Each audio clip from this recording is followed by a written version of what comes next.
Conference. It gives me great pleasure to chair the next debate. My name is Peter Taylor and I'm a member of the LGBT Plus committee and as well as being a member of the NASUWT, the Teachers Union. Before I read the committee's statement on the impact of COVID-19 and LGBT plus people's mental health, I would like to let attendees know how they can engage with me. As you've already done in the previous debate, the Q&A function is open, so please put any comments there. If you have any statements, observations or points, they will come to the committee's attention, and at the end of this session, I will try and summarise the main points being made here. It now gives me great pleasure to read the committee statement on the mental health of our LGBT plus community and its impact from COVID-19. Colleagues, everyone has the right to have their health, safety and well-being at work protected. But all too often throughout this pandemic, the government has failed to take the action needed to keep workers' mental health safe. Evidence points to the government's failure to understand the effect the pandemic is having on the LGBT plus community, particularly in terms of mental health and well-being, and to address that impact.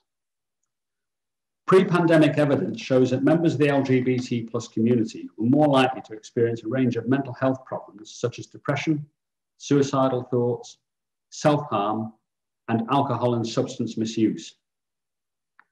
Our members and LGBT plus organisations have told us the pandemic has exacerbated these issues.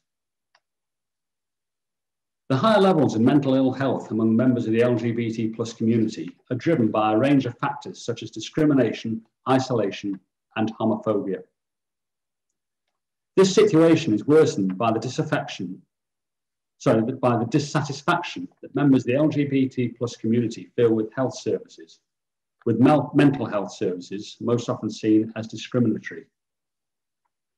In addition, with lockdowns and regional restrictions likely to continue, the effects on LGBT plus people must be recognised. This includes an increase in domestic violence and mental health issues. Members have told us about the negative impact that isolation has had on their mental health.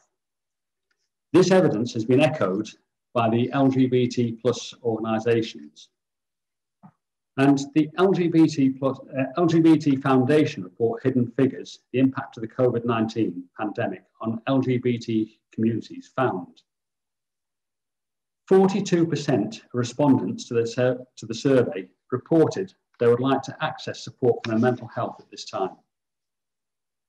This rises to 66% of BME LGBT people, 48% of LGBT people, 57% of trans people, and I think a truly horrifying 60% of non-binary people. 1 in 4 respondents said they would like support to reduce their isolation, such as a befriending service. Nearly 2/3, 64% of respondents said they would rather receive support during the pandemic from an LGBT specific organisation. This figure was even higher for BME LGBT people, disabled people, trans people, and non-binary people. However, this LGBT plus specific support has not always been available, particularly for cases involving domestic abuse.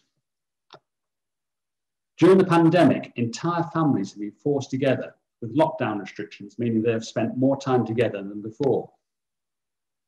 This is particularly the case for younger LGBT plus people. Social isolation and a lack of savings mean that many LGBT plus workers have little option but to move back in with their parents or family who are prejudiced or otherwise unaccepting of who they are. Having to live in close proximity to family with very limited access to the outside world has made it harder for people to keep their LGBT plus identity a secret from their family. Being able to choose how and when you come out has never been more important, because being outed, or even coming out as LGBT plus, can trigger abuse and violent reactions from hostile family members. Gallup the LGBT anti-violence charity, reported seeing an escalation in LGBT domestic abuse. They highlighted that for many people living with their abuser or abusers, the lockdown conditions cause the abuse to become worse, driving people to flee. However, because of the continuing impact of austerity, there have only been a limited number of specialised LGBT plus refuge places for LGBT plus survivors. This has been further reduced with hostels and some specialised LGBT plus refuges remaining closed during lockdown and the pandemic. As a result, Gallup has seen LGBT plus people forced to live in their cars to escape abusers.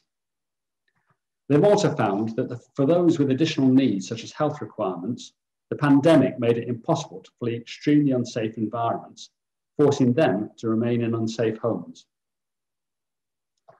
The TUC believes domestic abuse and mental health are workplace issues.